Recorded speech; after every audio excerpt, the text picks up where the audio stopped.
हज़रत मखदूम शहाबुद्दीन शाह उर्फ गैबी शाह वली रहमतुल्लाह ताला अलैह की दरबार पाक चंद्रपुर शहर जेल के अंदर होने की वजह से मुहर्रमुल हराम शरीफ की 9 और 10 तारीख को तमाम ज़ायरीन के लिए ओपनिंग की जाती है और हज़रत मखदूम शहाबुद्दीन शाह गैबी शाह वली की दरबार में तमाम लोग अपनी अक़ीदत की फूल और चादर पेश करते हैं और अपनी दिली तमन्ना और दिली ख्वाहिश को लेकर के यहाँ से जाते हैं। गैबी शाह वली रहमतुल्लाह ताला अलैह के दरबार पाक का जो कुआं है, इस कुएं का पानी बहुत ही बेहद शिफाए कामिला और आज़ला इस पानी में है और इस पानी को लोग पीकर अपने हर बीमारियों से शिफा पाते हैं। मुहर्रमुल हराम शरीफ की 9 और 10 तारीख को आकर दरबार में फूल और चादर पेश करते हैं। आज 9 तारीख है। आज सुबह दरबार गोहरबार में तमाम लोगों के जानिब से फूल और चादर पेश किया गया और दरगाह के कमेटी के लोग और जिला अध्यक्ष जिला के तमाम लोग यहाँ पे हाजिर रहे और अधिकारी कर्मचारी सभी लोग मौजूद होकर पहली चादर पेश किए।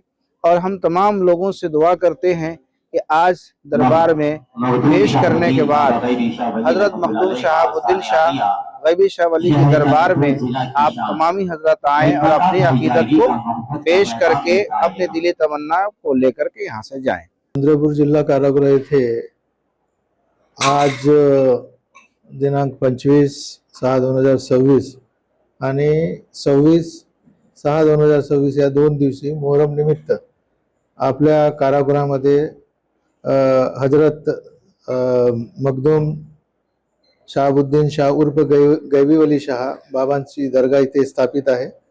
सालाबादाप्रमाणे दरवर्षी 2 दिवसाचा उर्सचा कार्यक्रम असतो आणि पहिल्या दिवशी जिल्हा प्रशासन तर्फे आपले कलेक्टर मॅडम श्रीमती वसुमना पंत, त्याच जिल्हाधिकारी चंद्रपूर, तसेच चंद्रपूरचे पोलीस अधीक्षक आयुष नोपानी साहेब यांच्या हस्ते पहिल्या दिवशी प्रशासनिक चादर बाबांच्या दर्ग्यात पेश केला जातो।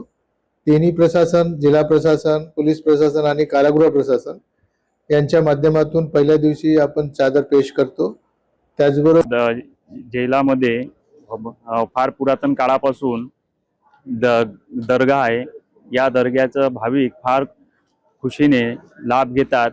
या दर्ग्याचं महत्त्व म्हणजे पूर्वीच्या काळापासून या दर्ग्यामध्ये भरपूर सारे चंद्रपूर जिल्हा, गडचिरोली जिल्हा आणि भरपूर दूरपर्यंत लोक येऊन या दर्ग्याचे दर्शन घेतात आणि दर्गा हा पावन असल्यामुळे सर्व भाविक या ठिकाणी आनंद व्यक्त करतात आणि हा आनंद संपूर्ण चंद्रपूर जिल्ह्यासाठी एक विशेष म्हणून साजरा केला जातो। आणि या जेलात 2 दिवस दर्ग्याचं दर्शन सुरू असते आणि आम्ही भाविक या दर्ग्याला दर्शन घेऊन प्रसन्न होतो। याबद्दल आम्ही या दर्ग्याचे पाणी सुद्धा घेऊन जातो आणि हे पाणी अनेक बिमारीवर चालतात अशी पारंपरिक पद्धती अवलंबून आहे। या पद्धतीनुसार आम्ही पाणी आमच्या मुलांना आणि बाकी घरच्यांना पिण्यासाठी देतो आणि आमचे जे काही समस्या आहे त्या समस्या दूर जातात अशी भावनिक कल्पना आमच्या समाजाची आणि जुड़लेली आहे। ये हर साल खुलता है मुहर्रम में, सिर्फ 2 दिन जेल की दरगाह है और इसका पानी भी लेके जाते हैं लोग, चेहरे पे भी लगाते हैं